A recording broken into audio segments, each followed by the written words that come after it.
Europe 1, et si c'était ça le bonheur? Le site internet du jour.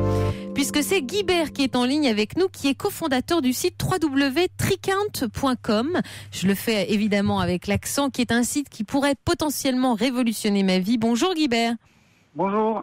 Merci d'être avec nous. C'est un site finalement très pacifiste que vous avez créé, puisqu'il va désormais tous nous éviter de nous disputer autour des comptes quand on part en week-end ou en vacances avec des amis par exemple. Alors tout à fait, c'est un petit site internet qui permet de faire ses comptes en fait quand on part en vacances entre amis, pas plus ski, qui permet de faire ses comptes très simplement. Donc l'exemple typique c'est il y en a un qui fait les courses, il y en a un autre qui paye l'essence, ouais. Qui avance l'argent pour les forfaits de ski. Bref, un autre paye un restaurant et à la fin des vacances, on veut équilibrer ses comptes et il y a toujours quelqu'un qui doit se les farcir entre guillemets. Bien sûr. Et donc notre site propose une solution très simple pour les faire. Donc on va sur le site, on crée des comptes en quelques secondes seulement. Donc on crée un compte par exemple vacances Noël 2010. Exemple, oui. Donc on met voilà, par exemple, imaginons moi je vais créer un compte. Je mets vacances 2010 créé par Guibert. On va travailler en euros. Je mets une petite description. Hop, là j'arrive sur les comptes, je peux éventuellement rajouter quelques dépenses, mais surtout je reçois un lien que je peux envoyer à mes amis.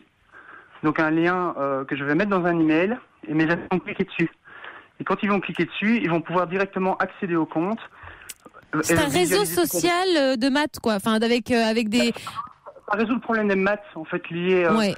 à l'équilibrage des petites dépenses de la vie quotidienne. Par exemple, s'il y a Paul qui est à Paris, qui lui a acheté les billets de train, il peut très bien cliquer donc sur cette page puisqu'il a reçu le lien et il accède donc au compte commun tout ce qui concerne ce voyage. Et lui il dit moi j'ai payé tant en train et comme ça facilite le calcul général à la fin. C'est ça. La particularité du site, il ne demande aucune identification. Donc, on peut l'utiliser gratuitement sans être membre ou quoi que ce soit. Donc. Ah oui, mais il y a un mot de passe. C'est-à-dire que moi, par exemple, si j'ai envie de dire que j'ai dépensé pour l'anniversaire de Catherine que je ne connais pas et que je peux aller dire, moi, j'ai mis 50 €, remboursez-moi. Vous allez recevoir le lien si vous ne faites pas partie du groupe. D'accord. Ok, très bien. Juste, si j'ai pas de connexion Internet, c'est pas forcément facile. Est-ce il y a une application, par exemple, sur les iPhones ou les smartphones?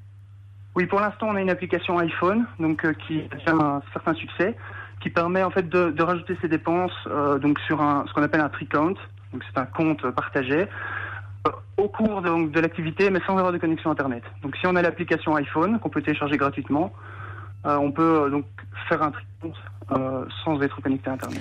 www.tricount.com. Vous avez des enfants, des ados, ils sont en train d'organiser un anniversaire, n'importe quoi, ou en tout cas il y a des dépenses communes. Évitez-leur ce problème en leur indiquant ce site internet. Je me suis fait un petit peu plaisir, puisque moi-même qui suis allergique aux chiffres, ça permet de gagner beaucoup de temps et d'énergie. Merci beaucoup Guibert de nous l'avoir présenté sur Europe 1. Bonne journée.